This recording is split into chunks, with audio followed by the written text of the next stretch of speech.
Mostly Casual Commander. I'm BK, and today's Halloween episode has Matt, aka the Good Matt, piloting Captain Nagathrod, a horror tribal deck that also leans into a mill strategy. Wilhelt, the Rock Cleaver, is my commander, and we're gonna make a ton of zombies, just like so many zombies. Millicent, Restless Revenant, has Busterkins behind the wheel. He's gonna make a whole bunch of spirits and haunt his opponents.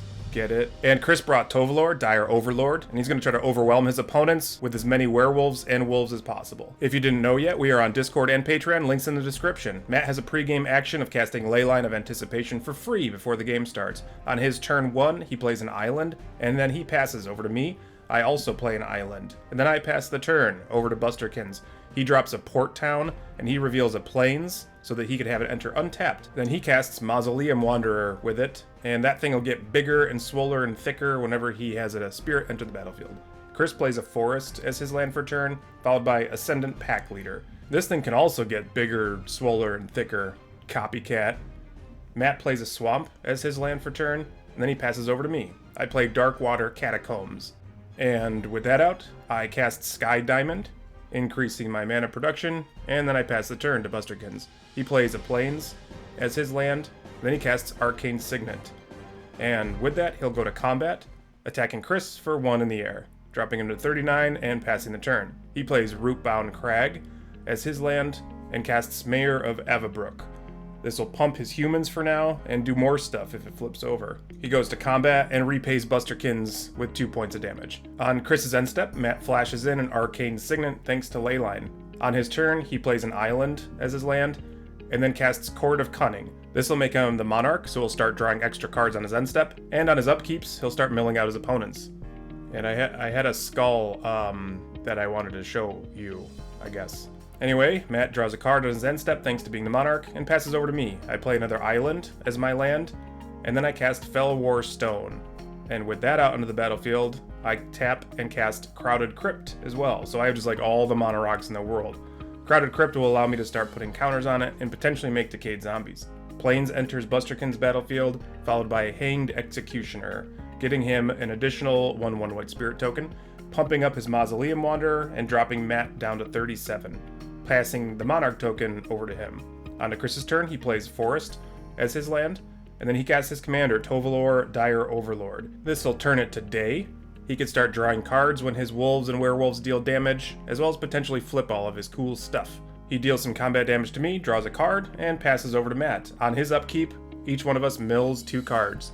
Then he'll draw for turn, play a Swamp as his land, and then he'll cast his commander, Captain Nagathrod. So on his end steps, he could start freely casting cards that were put into his opponent's graveyards from their library this turn, if it was a creature or artifact. So he gets a free Niblis of Frost, thanks to Busterkins' graveyard. Well, I'm gonna drop a Bajuka Bog, not because I want to, but because I need mana. So that's my land for turn, nuking Chris's graveyard into exile. I cast Midnight Reaper, hoping to start being able to draw some cards. I pass the turn over to Busterkins, who plays his commander at a discounted rate, Millicent, Restless Revenant. This should allow him to start making tokens at an alarming rate.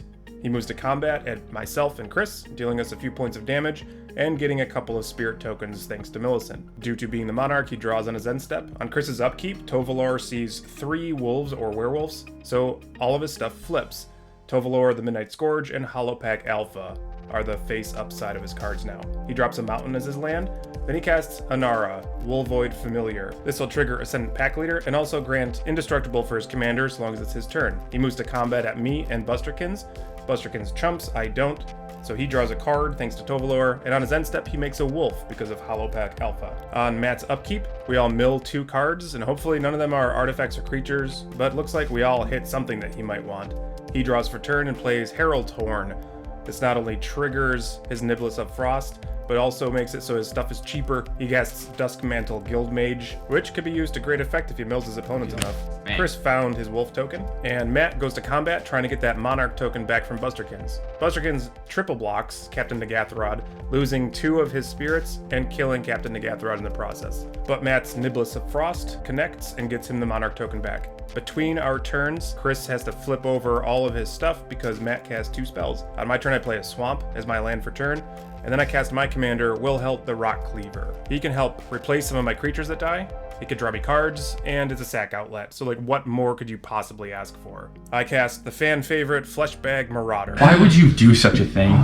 So I'll kill Fleshbag Marauder with its own ETB trigger. This will also trigger Wilhelt, Midnight Reaper, as well as Crowded Crypt. Busterkins kills his Hanged Executioner, and when it dies it'll trigger Millicent, so he'll get a 1/1 Spirit token, which he'll put onto the board a little later. He forgets to do it immediately. Chris killed a wolf, Matt kills his Niblis of Frost. I get a 2/2 Decayed Zombie thanks to Wilhelt. I also get to pay 1 life and draw a card because of Midnight Reaper, and I'll put my counter on Crowded Crypt. On my end step, I sack the Decayed Zombie to Wilhelt, getting another counter on Crowded Crypt and a card draw. Sky Cloud Expanse is Busterkin's land for turn, and with that out, he'll cast Empyrean Eagle, not only triggering his Mausoleum Wanderer, but also pumping all of his airborne team. He then casts Selfless Spirit, again pumping Mausoleum Wanderer, and then he'll move right into combat, swinging at Matt and Chris.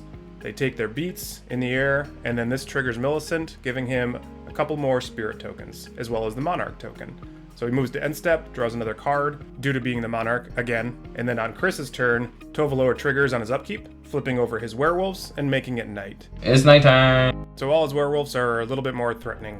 He draws and plays a mountain as his land for turn, followed by Master of the Wild Hunt. So this not only triggers his Ascendant Pack Leader, but also gives him a way to remove some pesky creatures of his opponent's control.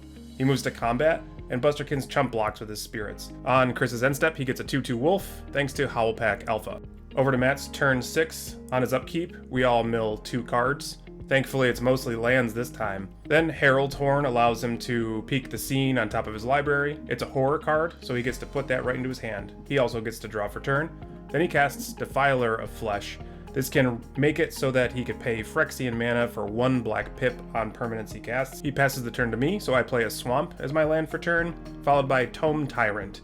This not only pumps my zombie team, but also gives me a chance at getting back a zombie from my graveyard. I move to combat over at Busterkins, who just takes his beats down to 26. I get the Monarch token, and with that, I'll move to end step. I'll have Wilhelt eat my Midnight Reaper, which does feel a little weird, because I like to have him around, but I think it's okay in this instance. I get to draw 2 cards at the cost of 1 life thanks to this. I'll throw a counter on Crowded Crypt, as well as get a 2/2 Decayed Zombie. Then I also get to draw a card thanks to being the Monarch. I'm basically royalty. On Busterkin's turn, he plays an island as his land, and then he'll cast Karmic Guide, which quite frankly is probably my favorite card in Magic. I'm not exactly sure, because there's so many, but probably. With it, he gets Hanged Executioner back out, as well as the 1/1 Spirit that comes along with it. He moves to combat at all 3 of his opponents, dealing a bunch of damage to each one of us, and then he makes 4 Spirit tokens off of Millicent. He once again became the Monarch, so he'll move to end step and draw a card off of that. He cleans up his board before passing the turn to Chris, and on his upkeep he makes another 2/2 Wolf thanks to Master of the Wild Hunt, drops a Forest as his land for turn, then he casts Avabrook Caretaker, which enters the battlefield as Hollowhenge Huntmaster because it's night. Pack Leader gets a counter, and he moves to combat. We're in danger. Yeah, totally BK from last Tuesday. Hollowhenge Huntmaster represents 16 more damage on the board. Thankfully, Matt cast Overcharged Amalgam, and he exploits a creature, so he will counter the triggered ability from Huntmaster. Chris decides to attack Matt with just Tovolar, drawing a card. He activates Master of the Wild Hunt, targeting Millicent, and in response, Busterkins sacrifices Selfless Spirit, but Millicent still gets to deal damage back to a wolf, so Anara dies. On Matt's turn, we each mill 2 more cards. Again, he gets to look at the top card of his library. In this case, it's not a horror, but he draws for turn. He casts his commander again, Captain Nagathrod, using 1 pip black as a Phyrexian mana, if you will. He swings just Defiler at Chris, who double blocks with a wolf and Hollowhenge Huntmaster. On Matt's end step, he gets to cast my Altar of Dementia from my graveyard for free. I cast Entomb, and I go find Grey Merchant of Asphodel and put him into my graveyard. For now, I'm at least hoping to reanimate him with Tome Tyrant if possible. On my turn, I play a Swamp, and I follow that up by casting Metallic Mimic, naming Zombie. So this will have all of my zombies enter the battlefield with an additional +1/+1 counter. I activate Tome Tyrant, sacrificing a Decayed Zombie, getting a counter on Crowded Crypt, and then randomly selecting one of the 3 zombie cards that I have in my graveyard, which in this case is a Fleshbag Marauder, which honestly, I'm perfectly okay with. So first of all, to be clear, it enters the battlefield with a +1/+1 counter on it. Spoiler alert, it's gonna die. So similar to before, it dies to its own trigger. Busterkin sacks his Karmic Guide, Chris kills another wolf, and Matt sacks his Overcharged Amalgam. I get a 2/2 Decayed Zombie with a +1/+1 counter on it, but Wilhelt will eat that on my end step, drawing me another card, giving me another counter on Crowded Crypt. On to Busterkin's turn, he plays Moorland Haunt as his land for turn, followed by Remorseful Cleric, triggering Mausoleum Wanderer, getting it +1/+1 for the turn. Then he activates Moorland Haunt, exiling a creature from his graveyard, getting another spirit token onto the battlefield, triggering Mausoleum Wanderer, going to combat and dealing exactly 29 points of damage to Chris, which was enough to knock him out of the game. He gets 4 more spirit tokens before casting Darksteel Mutation on Captain Nagathra. In response, I'm gonna sack it.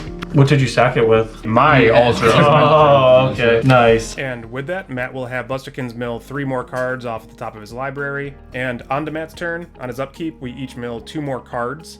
Matt will peek the scene on top of his library, get a horror to his hand, and still draw for turn. He then casts Maddening Cacophony with Kicker. So Busterkins and I will mill half of our libraries rounded up. I mill 34 cards, which is so many cards. The good news is that I'm playing a zombie deck. And I don't know if Matt remembered that or not. Not the worst thing in the world for me. Busterkins milled 35 cards, and then he passed the turn over to me. On my turn, I played Ghoul's Night Out. So for each player, I get a card from their graveyard onto my battlefield. So I get Defiler of Flesh from Matt. I get Gisa and Geralf for me. Karmic Guide from Busterkins, which allows me to go find Zulaport Cutthroat as well from my own graveyard. I realize I should have had Gisa and Geralf's trigger resolved before Karmic Guide, but what are you gonna do? I mill 4 more cards off the top of my library, and then thanks to Gisa as well as Defiler, I cast Gravespawn Sovereign from my graveyard. This will trigger Defiler, giving Wilhelt +1/+1 and Menace. And with that out, I'll tap 5 untapped zombies. Of note, I accidentally tapped Zulaport here. Instead, it should have been Metallic Mimic, but it did not impact the outcome of the game. I cast Grey Merchant of Asphodel off of Gravespawn Sovereign. This will drain everybody 11 and gain me 22 life. I'll go to combat at Matt, dealing him 8. On my end step, triggering Wilhelt, killing Gary, draining him out with Zulaport Cutthroat, killing Matt. Then I gain a 2/2 zombie. I make sure Defiler goes back to Matt. Over to Busterkin's turn, he draws, and then he goes right into combat, dealing me a whopping 40 points of damage. This brings Gary back? Yep. Okay. Leave him alone. Let's not forget, he gets 5 more spirit tokens because he dealt that combat damage. He'll activate Hanged Executioner, exiling it, and exiling my Gravespawn Sovereign. Then he activates Remorseful Cleric. Exile all cards from player's graveyard.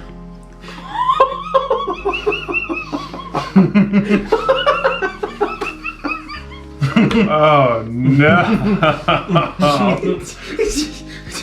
And there goes my graveyard. He activates Moorland Haunt, getting another spirit token, drawing on his end step thanks to the Monarch token. On my upkeep, Karmic Guide dies because I don't pay its echo cost, but it'll drain him and gain me 1. I draw for turn, playing a Swamp as my land for turn, and then I go for broke. I activate my Crowded Crypt, which will net me 8 zombies with Decayed. And with those out, I'll cast Phyrexian Altar. With that, I'll start sacrificing pretty much my entire board state. And Zulaport Cutthroat is going to see that all of these creatures are dying. He'll trigger 13 times, draining Busterkins to death and making me the winner. Hey. BK won!